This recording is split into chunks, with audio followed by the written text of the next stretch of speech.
بسم اللہ الرحمن الرحیم۔ گمنامی روز کے معزز سامعین السلام علیکم۔ آئیے چلتے ہیں کہانی کی طرف۔ اس نے تمام باتیں سمجھانے کے بعد رابطہ ختم کیا، پھر بڑے دکھ سے سوچنے لگا برسوں کی محنت سے تیار کی ہوئی مشینیں تباہ ہو جائیں گی، پورا زیر زمین سیٹ اپ تباہ و برباد ہو جائے گا۔ اپنے مسلح وفاداروں سے امید ہے کہ ایسا وقت نہیں آنے دیں گے، جی جان سے دشمن کا مقابلہ کریں گے، انہیں پسپا کریں گے، انہیں مار ڈالیں گے۔ پھر جینا کی شیطانی قوتیں کچھ کم نہیں ہیں، وہ اپنے دعوے کے مطابق فرحات کے بیٹوں اور بیٹی کو ضرور موت کے گھاٹ اتارے گی۔ اس کے سامنے فیوچر ٹیلنگ مشین رکھی ہوئی تھی۔ وہ اسے دیکھ کر سوچنے لگا کہ اس مشین نے صحیح مشورہ دیا تھا کہ ہمیں روحانیت سے نہیں ٹکرانا چاہیے۔ جب میرا پہلا نائب جوجو زمین پر گیا تھا تب سے یہ حقیقت بار بار سامنے آ رہی ہے کہ ہم ہر مرحلے پر روحانیت سے پسپا ہو رہے ہیں۔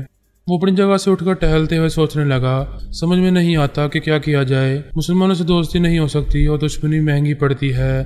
دوستی اس لیے نہیں ہو رہی ہے کہ وہ ہم سیارے والوں کو اپنا حاکم نہیں بنانا چاہتے، وہ کسی بھی اسلامی ملک پر ہمیں قبضہ جمانے وہاں حکومت کرنے نہیں دیں گے۔ سمجھ میں نہیں آتا بات کیسے بنے گی۔ مایوسی کے باوجود دوسرے پہلوؤں سے حوصلہ مل رہا تھا۔ تمام اکابرین سونے کی طرح جگمگاتی ہوئی دنیا کو چاندی کی پلیٹ میں رکھ کر اس کے آگے پیش کر رہے تھے۔ پھر شیطانی قوتیں حوصلہ بڑھا رہی تھیں، یہ سمجھا رہی تھی کہ ایمان والے ازل سے شیطان کے خلاف جنگ لڑتے آ رہے ہیں۔ شیطان اگرچہ مات کھاتا ہے مگر بازی بھی مارتا رہتا ہے۔ یوں گریٹ ایشورا کو حوصلہ مل رہا تھا کہ موجودہ حالات سے مایوس نہیں ہونا چاہیے۔ میں جھیل کے کنارے والے کاٹیج میں تھا، کئی گھنٹوں سے بیڈ پر پڑا ہوا تھا۔ تیز بخار کے باعث کمزوری محسوس ہو رہی تھی۔ وہاں سے اٹھ کر غیر معمولی مشین تک جانے کا حوصلہ نہیں ہو رہا تھا۔ یہ سچ ہے، بڑھاپا بڑے بڑے شہزادوں کو بھی بے بس کر دیتا ہے۔ میں تسلیم کر رہا تھا کہ جوانی جیسا دم خم نہیں رہا ہے۔ اگرچہ میں بارہا موت کی دہلیز سے واپس آتا رہا تھا، لیکن بڑھاپے کے در سے جوانی کی طرف لوٹ نہیں سکتا تھا۔ میں نے ایک ٹیبلٹ کھائی تو تقریباً 11 گھنٹے کے بعد اٹھنے بیٹھنے اور چلنے پھرنے کی توانائی ملی۔ میں نے غیر معمولی مشین کے پاس آ کر اسے آن کرنے کے بعد آپریٹ کیا۔ یہ معلوم کرنا چاہتا تھا کہ جینا اور خراٹا کیا کر رہے ہیں۔ میں نے جینا کے کوڈ نمبر پنچ کیے، وہ اسکرین پر دکھائی دینے لگی۔ میں اسے اپنے بیٹے پارس کے ساتھ دیکھتے ہی چونک گیا۔ اس وقت وہ چارڈ کے دارالحکومت کے ایک کاٹیج میں تھے۔ وہ پارس سے کہہ رہی تھی، ہم کل صبح 8 بجے ظاہر کے ریگستانی علاقے میں جائیں گے، میں اپنے کمرے میں جا رہی ہوں۔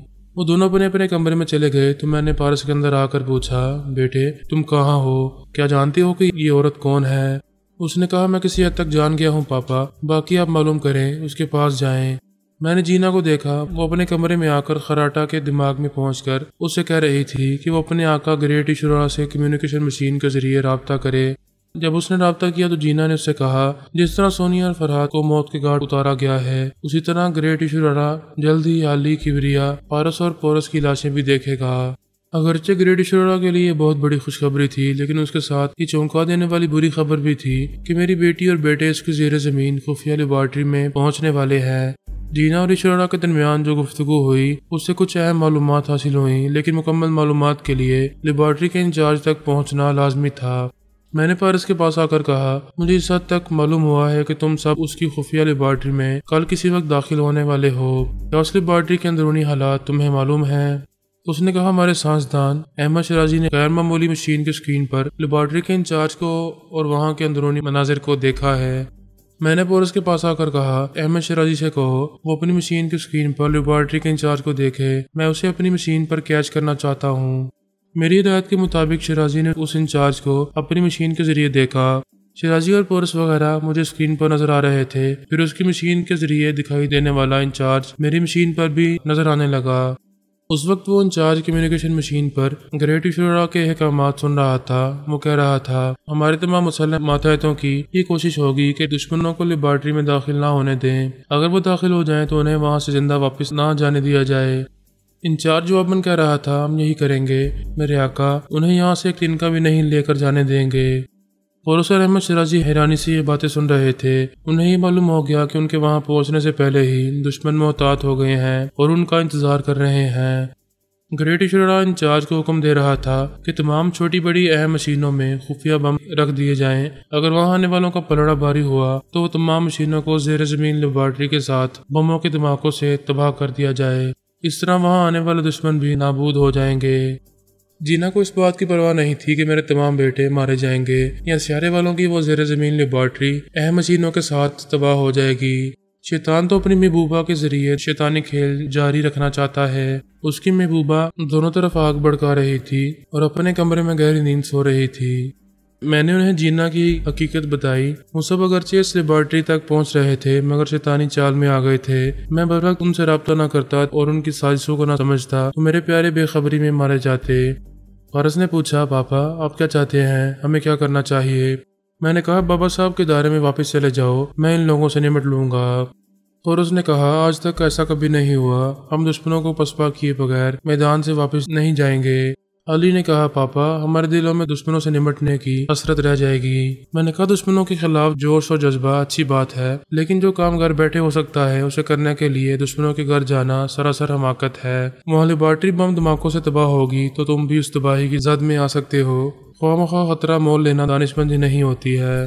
کبریا نے کہا، پاپا وہاں کئی اہم غیر معمولی مشینیں ہیں کہ ہم لیبارٹری کی تباہی سے پہلے انہیں وہاں سے لا نہیں سکیں گے۔ وہ مشینیں جان سے بڑھ کر نہیں ہیں۔ انچارج ان مشینوں کے نقشے اور اہم تفصیلات لے کر اس لیبارٹری سے جا رہا ہے۔ وہ جہاں بھی جائے گا میں اپنی مشین کے ذریعے اس کے پاس پہنچ جاؤں گا۔ وہ تمام نقشے اور اہم کاغذات اس سے حاصل کر کے بابا صاحب کے دائرے میں بھیج دوں گا۔ شیرازی نے میری تائید کی، یہی دانشمندی ہے، ہم کسی خطرے سے دوچار نہیں ہوں گے اور ان تمام غیر معمولی مشینوں کے نقشے ہمارے ادارے میں پہنچ جائیں گے۔ دراصل میرے بچوں نے کبھی کوئی مہم ادھوری نہیں چھوڑی تھی۔ وہ ہزاروں میل کا سفر طے کرنے کے بعد ایک زبردست کارنامہ انجام دیے بغیر واپس جانا نہیں چاہتے تھے اور میں انہیں دلائل کے ذریعے قائل کر رہا تھا۔ میں نے کہا، میں تمہارا باپ ہوں، اگر اپنے بچوں کا ادھورا کام کرنا چاہوں تو کیا بچے مایوس ہو جائیں گے اور اعتراض کریں گے؟ انہوں نے یک زبان ہو کر کہا، او نو پاپا، ہمیں کوئی اعتراض نہیں ہے، سوری ہم خواہ مخواہ بحث کر رہے تھے۔ علی نے کہا، ہم اسی شہر میں رہیں گے، آگے نہیں جائیں گے، چپ چاپ تماشا دیکھیں گے۔ وہ باتیں کرتے وقت شیرازی کی مشین کے ذریعے لیبارٹری انچارج کو دیکھ رہے تھے۔ وہ مشینوں سے تعلق رکھنے والے تمام اہم کاغذات ایک اٹیچی میں رکھ چکا تھا۔ آڈیو ویڈیو کیپچرنگ مشین ایک بریف کیس کی صورت میں رہتی تھی۔ وہ بریف کیس اٹھا کر تمام سامان کے ساتھ زیر زمین لیبارٹری سے باہر آ گیا تھا، پھر ایک جیپ میں بیٹھ کر ایک سمت جانے لگا۔ علی نے کہا، پاپا انچارج ہمیں انکل شیرازی کی مشین پر نظر آ رہا ہے، آپ اسے دیکھیں۔ میں نے کہا، میں یہاں اسکرین پر اسے دیکھ رہا ہوں، تم سب اس پر نظر رکھو۔ یہ جہاں بھی جس انسانی آبادی میں جائے وہاں پہنچ کر وہ غیر معمولی مشین اور تمام اہم کاغذات اس سے چھین لو۔ میں ابھی لیبارٹری کے اندر مصروف رہوں گا۔ میں اس نائب انچارج کو دیکھنے لگا جسے اس وقت لیبارٹری کا انچارج بنا دیا گیا تھا۔ وہ اپنے مسلح ساتھیوں کے ساتھ میرے بچوں کا انتظار کر رہا تھا۔ گریٹ اشرار نے اسے حکم دیا تھا کہ وہاں آنے والوں کو نیست و نابود کر دیا جائے، اگر ناکامی ہو تو پوری لیبارٹری کو تباہ کر دیا جائے، کسی کو وہاں سے کوئی چیز لے کر جانے کا موقع نہ دیا جائے۔ وہ مسلح افراد میرے جگر کے ٹکڑوں کا انتظار کر رہے تھے۔ میں نے انہیں انتظار کی کوفت سے بچا لیا، اس نائب انچارج کے دماغ پر قبضہ جما لیا۔ لیبارٹری کے مختلف حصوں میں اور مشینوں میں خفیہ طور سے بم نصب کیے گئے تھے، ان سب کو ایک ریموٹ کنٹرول سے منسلک کیا گیا تھا۔ اس نے میری مرضی کے مطابق ایک بٹن کو دبایا تو وہاں یک کے بعد دیگر دھماکے ہونے لگے۔ جتنے بھی مسلح افراد لیبارٹری میں تھے انہیں بھاگنے کا موقع نہ ملا۔ انہوں نے جو گڑھا میرے بچوں کے لیے کھودا تھا اس میں خود گر کر فنا ہو گئے۔ شیرازی اور میرے بچے اسکرین پر وہ منظر دیکھ رہے تھے۔ سیارے والوں کا ایک بہت بڑا اور مہنگا زیر زمین سیٹ اپ تباہ ہو رہا تھا۔ وہاں رہ رہ کر دھماکے ہو رہے تھے۔ تقریباً 2 کلومیٹر کے رقبے پر گہرا گڑھا پڑ گیا تھا۔ وہاں گہری بستی تک جیسے ایک اندھا کنواں بن گیا تھا۔ سیارے والوں کی حکمرانی کے تمام منصوبے اس اندھے کنویں میں غرق ہو گئے تھے۔ فارس ایک کاٹیج میں جینا کے ساتھ تھا۔ میں خیال خوانی کے ذریعے اسے تمام حالات بتا رہا تھا۔ ادھر لیبارٹری تباہ ہو رہی تھی، ادھر وہ اپنے کمرے سے نکل کر جینا کے دروازے پر آیا، اسے زور زور سے پیٹنے لگا۔ وہ گہری نیند میں تھی، ہڑبڑا کر اٹھ بیٹھی۔ یوں دروازہ پیٹنے پر اسے غصہ آ رہا تھا، لیکن پارس کی آواز سن کر ذرا نرم پڑ گئی۔ اسے پھانس رہی تھی، غصہ دکھانا نہیں چاہتی تھی۔ بیڈ سے اتر کر دروازے کی طرف آتے ہوئے بولی، پلیز صبر کرو، دروازے پر ایسے دھماکے نہ کرو، کیا میرے بغیر ساری رات جاگتے رہے ہو؟ اس نے دروازے کے لاک کو کھولا، اس کے بعد اسے آرام سے کھولنا چاہتی تھی اور اس نے زور سے دھکا مارا تو وہ دروازے سے ٹکرا کر پیچھے کی طرف لڑکھڑاتی ہوئی قالین پر گر پڑی۔ تکلیف سے جھنجھلاتے ہوئے سر اٹھا کر بولی، یہ کیا حرکت ہے؟ وہ آگے نہ بول سکی کہ پارس نے اس کے منہ پر ایک ٹھوکر ماری۔ اس کی الگ سے چیخ نکلی، آنکھوں کے سامنے اندھیرا چھانے لگا۔ وہ اس کے بالوں کو مٹھی میں جکڑ کر اٹھاتے ہوئے بولا، چڑیل کی بچی، تو ہم سب کو اس لیبارٹری میں لے جا کر مارنا چاہتی تھی، معصوم اور مظلوم بن کر ہمیں دھوکہ دے رہی تھی۔ پارس نے اسے جھٹکے سے بیڈ پر پھینکا۔ وہ چیخ چیخ کر اپنے یار دلدار کو پکار رہی تھی۔ پارس نے اس کے گریبان میں ہاتھ ڈال کر شیطان کی چھوٹی سی مورتی کو نکالا، اسے دکھاتے ہوئے کہا یہ تیرا یار ہے، تیرا مالک و مختار ہے، اسے مدد کے لیے بلا، اسے بھی معلوم ہونا چاہیے کہ تو نے ہم سے ٹکرانے کی بہت بڑی غلطی کی ہے۔ وہ اس مورتی کو فرش پر پٹک کر اسے پیروں سے کچلنے لگا، وہ تڑپ کر بیڈ سے فرش پر آئی، پھر شیطان کی مورتی پر اوندھی ہو گئی، اس کے لیے ڈال بن کر بولی تو پچھتائے گا پارس، تو بہت پچھتائے گا، میرے یار مجھے شکتی دے، میں اسے جلا کر راکھ کر دینا چاہتی ہوں، یہ تجھے پیروں تلے کچل رہا ہے، میں یہ ذلت برداشت نہیں کروں گی۔ پارس نے اس کی ایسی درگت بنائی تھی کہ دماغ کمزور ہو گیا تھا۔ میں نے اس کے اندر پہنچ کر کہا یہ تو شیطان کی فطرت ہے، وہ مصیبت میں ڈال کر دور ہو جاتا ہے، اسے تیری جیسی بے شمار محبوبائیں مل جائیں گی، تو 110 برس پرانی ہو چکی ہے، آخری بار اسے آواز دے۔ وہ بڑی عقیدت مندی سے تڑپ تڑپ کر اسے پکارنے لگی۔ میں نے ہلکا سا زلزلہ پیدا کیا تو وہ تکلیف کی شدت سے سر کو تھام کر چیخنے لگی۔ پارس نے اسے دیکھتے ہوئے حیرانی سے کہا پاپا یہ تبدیل ہو رہی ہے، اس کے چہرے اور بدن پر جھریاں پڑ رہی ہیں، میں اسے اسکرین پر دیکھ رہا ہوں، شیطان نے ساتھ چھوڑ دیا ہے، اب اس کا دماغ وہ جسم میں 110 برس پرانا ہو رہا ہے، وہ بےحد کمزور ہوتی جا رہی ہے، آخری جھٹکا برداشت نہیں کر سکے گی۔ میں نے آخری بار اس کے دماغ کو جھٹکا دیا تو وہ ایک دم تڑپ کر ساکت ہو گئی، اس کا دم نکل گیا۔ میں نے پارس سے کہا بیٹے وہاں سے اپنا سامان اٹھاؤ اور احمد شیرازی کے پاس چلے جاؤ۔ وہ 15 منٹ کے اندر اس کاٹیج سے باہر نکل آیا۔ شیرازی اپنی مشین کے اسکرین پر انچارج کو دیکھ رہا تھا۔ اس وقت صبح کے 5 بج رہے تھے۔ وہ رات کی تاریکی میں گاڑی ڈرائیو کرتا ہوا کسی شہر کی طرف جا رہا تھا۔ یہ معلوم کرنا ضروری تھا کہ وہ کہاں جا کر رکے گا، وہیں پہنچ کر اس کا محاسبہ کرنا تھا۔ غیر معمولی مشینوں کے نقشے اور ان سے متعلق کاغذات کو ہر حال میں اسے چھین لینا تھا۔ اس کے بعد کبریا بھی جاگ گیا، مشین کی اسکرین پر اسے دیکھ رہا تھا، باقی سو رہے تھے۔ اس نے 3 گھنٹے بعد علی کو جگایا اور خود سو گیا۔ اس طرح وہ باری باری جاگتے اور سوتے رہے۔ دن کے 11 بجے پولس نے شیرازی کو جگاتے ہوئے کہا پلیز بیدار ہو جائیں، وہ انچارج اسی شہر میں پہنچا ہوا ہے، ایک ہوٹل کے کمرے میں ہے۔ علی اور کبریا بھی بیدار ہو گئے۔ انہوں نے کہا بھائی ہمیں ابھی جا کر اسے شکنجے میں لے لینا چاہیے۔ پولس نے کہا یہ ایک تنہا بندہ ہے، تم دونوں یہیں رہو اور خیال خوانی کے ذریعے میرے پاس آتے جاتے رہو، میں اسکرین پر بھی نظر آتا رہوں گا۔ وہ وہاں سے اٹھ کر چلا گیا۔ علی میرے پاس آئی، میں سو رہا تھا، اچانک آنکھ کھل گئی۔ وہ بولی سوری پاپا، آپ کو گہری نیند سے جگایا ہے، آپ آرام کریں۔ میں آدھے گھنٹے بعد بیدار ہونے والا تھا۔ اچھا ہوا تم آ گئی، کچھ کہنا چاہتی ہو؟ جی ہاں، وہ لیبارٹری انچارج اسی شہر کے ایک ہوٹل میں ہے، پورس بھائی اسے نمٹنے گئے ہیں، میں چاہتی ہوں آپ انہیں اسکرین پر دیکھتے رہیں۔ اٹھ کر بیٹھ گیا، مشین کے پاس آ کر بولا تم جاؤ، خیال خوانی کے ذریعے بھائی کے پاس رہو۔ میں نے مشین آن کر کے اس انچارج کو دیکھا، وہ ہوٹل کے ایک کمرے میں پہنچ کر گہری نیند سو رہا تھا۔ پچھلی تمام رات ریگستانی علاقے سے گاڑی ڈرائیو کرتا ہوا آیا تھا، تھکن سے نڈال ہو گیا تھا۔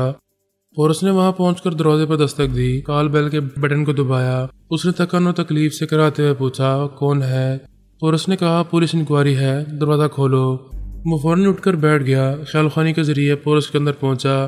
اس کی خیالات نے یہی بتایا کہ وہ ایک پولیس افسر ہے، محض رسمی طور پر انکوائری کرنے آیا ہے، کچھ رشوت ملے گی تو چپ چاپ چلا جائے گا۔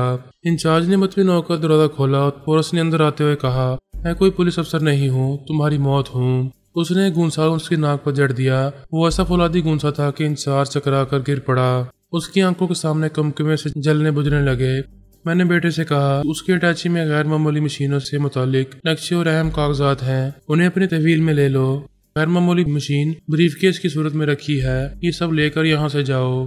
پھر میں نے شیرازی سے کہا آپ فوراً کسی بھی پہلی فلائٹ میں سیٹیں حاصل کر کے چلے جائیں، یہاں کسی کو نہیں رہنا چاہیے، میں دشمنوں کے ساتھ کسی اور طرح سے نمٹنے والا ہوں۔ پورس تمام اہم چیزیں لے کر چلا گیا۔ میں نے انچارج کے اندر پہنچ کر کہا فرش سے اٹھو اور آرام سے کرسی پر بیٹھ کر گریٹ ایشورا سے رابطہ کرو۔ یہ اس کے دل کی بات تھی، وہ ایسی مصیبت کی گھڑی میں سیارے کے بھگوان سے مدد مانگ سکتا تھا۔ اس نے کمیونیکیشن مشین کے ذریعے اسے مخاطب کیا میرے آقا، میں زیر زمین لیبارٹری کا انچارج بول رہا ہوں۔ گریٹ ایشورا نے کہا بول کیا خبر ہے؟ آج کے بعد کوئی سنانے والی خبر نہیں رہے گی، تیری زیر زمین لیبارٹری نیست و نابود ہو چکی ہے، میں وہاں سے فرار ہو کر ایک شہر میں آیا ہوں، یہاں مجھے بے بس اور مجبور بنا دیا گیا ہے۔ فراد کا بیٹا غیر معمولی مشینوں کے نقشے اور اہم متعلقہ کاغذات لے گیا ہے، فراد ان لمحات میں میرے اندر گھسا ہوا ہے، میری مدد کر میرے آقا، مجھے فراد کے شکنجے سے کسی طرح نکال لے، نہیں تو بے موت مارا جاؤں گا۔ وہ غصے میں تحریر کے ذریعے بولا بکواس مت کر، تو مجھے تباہ و برباد ہونے سے نہ بچا سکا، مشینوں کے نقشے بھی ان کے حوالے کر دیے، تجھے مر جانا چاہیے، اگر دشمن نہیں ماریں گے تو میں تجھے مار ڈالوں گا، تیری رپورٹ پڑھ کر یقین نہیں آ رہا ہے کہ میرے قدم اس عرضی دنیا سے اکھڑ چکے ہیں۔ اس شیطان کی محبوبہ نے دعویٰ کیا تھا وہ مسلمانوں سے مجھے تحفظ فراہم کرے گی، میں بھی اس سے رابطہ کرتا ہوں۔ اس نے رابطہ ختم کر دیا۔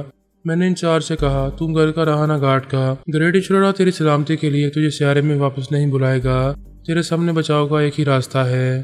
وہ دونوں ہاتھ جوڑ کر بولا مجھے معاف کر دے، میری جان بخش دے، مجھے اپنا غلام بنا لے۔ مجھے کسی کو غلام بنانے کا شوق نہیں ہے۔ یورپ اور امریکہ کے اکابرین سے بھی رابطہ کر، وہ تجھے گریٹ ایشورا کا خاص بندہ سمجھ کر پناہ دیں گے۔ میں نے اکابرین کے 2-4 فون نمبر اسے بتا کر کہا تو ان سے باتیں کر، میں ابھی آؤں گا۔ اس کے بعد نائب ایشورا سوم خراٹا کو اسکرین پر دیکھنے لگا۔ وہ کمیونیکیشن مشین کے ذریعے گریٹ ایشورا سے باتیں کر رہا تھا، تحریر کی خاموش زبان سے کہہ رہا تھا میرے آقا میں ایک نہیں کئی بار زینا کے اندر جانے کی کوششیں کر چکا ہوں، ہر بار میری سوچ کی لہریں واپس آ جاتی ہیں، یقین کر لینا چاہیے کہ وہ مر چکی ہے۔ مشین کی ننھی سی اسکرین پر گریٹ ایشورا کا جواب ابھرا، میرا دل نہیں مانتا، کسی طرح یقین ہو جانا چاہیے کہ وہ واقعی مر چکی ہے۔ وہ کہا کرتی تھی کہ شیطان کی طرح ہمیشہ زندہ رہے گی، اسے موت کبھی نہیں آئے گی، پھر وہ کیسے مر گئی؟ اس نے کہا تھا کہ مسلمان ٹیلی پیتھی جاننے والوں کو مجھ تک پہنچنے نہیں دے گی، واقعی وہ میری حفاظت کر رہی تھی۔ غیر معمولی مشین کے بغیر میں بے دست و پا ہو چکا ہوں۔ اس نے جواباً کہا اگر بابا صاحب کے ادارے کا کوئی ٹیلی پیتھی جاننے والا تجھے ٹریپ کرے گا اور تجھے جینا کی امداد حاصل نہیں ہوگی تب اس کی موت کا یقین ہوگا۔ اس پر خراٹا نے میری مرضی کے مطابق تحریری جواب دیا تو پھر سوچ لے کہ وہ مر چکی ہے اور فرحاد زندہ ہو گیا ہے۔ ان لمحات میں وہ میرے اندر آ کر بیٹھ گیا ہے۔ یہ کیا بکواس کر رہا ہے؟ اس نے جواباً لکھا ان لمحات میں نہ خراٹا حاضر دماغ ہے اور نہ ہی یہ بکواس کر رہا ہے۔ میں فرحاد علی تیمور تجھ سے مخاطب ہوں۔ تیرے نائب ایشورا توم ذاکر اور یہ نائب ایشورا سوم خراٹا دونوں ہی میرے معمول اور تابعدار بن چکے ہیں۔ جینا شیطان کی محبوبہ مر چکی ہے، تیری جتنی بے ساکھیاں تھیں وہ سب ٹوٹ چکی ہیں، اب صرف یورپ اور امریکہ کے اکابرین رہ گئے ہیں۔ یہاں تیری حکمرانی کے سلسلے میں وہ تیری کوئی امداد نہیں کر سکیں گے، جو کرنا چاہیں گے ہم انہیں جہنم میں پہنچا دیں گے۔ اب آگے بول تو کیا کر سکتا ہے؟ وہ چپ تھا، بولنے کے لیے کچھ نہیں رہا تھا۔ میں نے کہا تجھے بہت پہلے ہی شکست ہو چکی تھی، اس دنیا میں تیرا داخلہ بند ہو چکا ہے، کسی بھی بحروب میں آنا چاہے گا تو ہماری مشین تجھے ڈھونڈ نکالے گی، تو حرام موت مارا جائے گا۔ ارے بے وقوف، جب تو ہماری زمین پر قدم نہیں رکھ سکے گا تو حکومت کیسے کرے گا؟ فی الوقت اس کے پاس کہنے کے لیے کچھ نہیں تھا، اس نے رابطہ قائم کرنے والی مشین کو بند کر دیا۔ خراٹا یہ سن کر پریشان تھا کہ میں اسے اپنا معمول و تابعدار بنا چکا ہوں۔ میں نے کہا جب تک میرے احکامات کی تعمیل کرتے رہو گے تمہیں سلامتی ملتی رہے گی۔ پہلا حکم یہ ہے کہ تمام اکابرین سے رابطہ کرو، انہیں اپنا اور گریٹ ایشورا کا دکھڑا سناؤ، انہیں خاص طور پر زیر زمین لیبارٹری کی اہمیت بتاؤ۔ ان سب کو یہ معلوم ہونا چاہیے کہ ہم نے سیارے والوں کو رفتہ رفتہ کیسے مات دی ہے۔ اس نے کہا تمہارا حکم سر آنکھوں پر، میں بھی ان سے رابطہ کر رہا ہوں۔ میں ذاکر کے پاس آیا، اس کے ایک بازو اور ایک ٹانگ میں گولی لگی تھی، اگرچہ زخم بھرنے لگا تھا لیکن وہ لنگڑا اپاہج بن چکا تھا۔ اسے بھی جینا دلاسا دیتی رہی تھی کہ میں اسے کسی طرح کا نقصان نہیں پہنچا سکوں گا، وہ اپنے غلام کو تحفظ دیتی رہے گی۔ میں نے اسے مخاطب کیا تو وہ ایک دم سے چونک گیا، دونوں ہاتھوں سے سر کو تھام کر بولا تم میرے اندر آ کر بول رہے ہو؟ شیطان کی محبوبہ نے کہا تھا کہ میں نے کہا شیطان کی جگہ جہنم میں ہے، وہ اپنی جگہ پہنچ گئی ہے، تیری سلامتی اسی میں ہے کہ تو تمام اکابرین سے رابطہ کر کے ان سے پناہ مانگ اور گریٹ ایشورا سے التجا کر کہ وہ تجھے سیارے میں واپس بلا لے۔ اگر اس نے نہ بلایا اور اکابرین نے تجھے پناہ نہ دی تو میں تجھے اپنی زمین پر زندہ نہیں رہنے دوں گا، جا میں تجھے چند روز جینے کی مہلت دے رہا ہوں۔ میں اس کے دماغ سے چلا آیا، کچھ تھکن سی محسوس کر رہا تھا، اس لیے مشین کو آف کرنے کے بعد بستر پر آ کر لیٹ گیا۔ اگر سنی ہوتی تو مجھے بڑھاپے کا احساس دلاتی، ویسے میں اپنے بڑھاپے کو اور لگاتار پیدا ہونے والی کمزوریوں کو اچھی طرح سمجھ رہا تھا، مگر سمجھ کر کیا کر سکتا تھا؟ ہر شخص کو کمزور بنانے والے اس آخری دور سے گزرنا ہی پڑتا ہے۔ ذاکر، خراٹا اور لیبارٹری کا انچارج سبھی اکابرین سے رابطہ کر رہے تھے، انہیں بتا رہے تھے کہ کس طرح زیر زمین لیبارٹری کی تباہی کے بعد گریٹ ایشورا کی کمر ٹوٹ گئی ہے، وہ انہیں سیارے میں واپس نہیں بلا رہا ہے اور نہ ہی خود اس دنیا میں آنے کا حوصلہ کر رہا ہے۔ وہ تینوں کہہ رہے تھے کہ اکابرین نے انہیں پناہ نہ دی تو میں انہیں زندہ نہیں چھوڑوں گا۔ تمام اکابرین کے سامنے یہ نئی الجھن تھی، میں نے گریٹ ایشورا کو بہت بری طرح مات دی تھی۔ یہ انکشاف بھی نیا تھا کہ سیارے والوں نے ہماری دنیا میں ایک بہت بڑا زیر زمین سیٹ اپ قائم کیا ہے جس سے ہم نے تباہ کر دیا۔ سیارے کے 25 ٹیلی پیتھی جاننے والوں نے دین اسلام قبول کیا ہے، باقی لوگوں کو ہم نے مار ڈالا ہے۔ اب یہی ذاکر، خراٹا اور لیبارٹری کے انچارج رہ گئے ہیں، انہیں ہم نے اکابرین کے رحم و کرم پر چھوڑ دیا ہے۔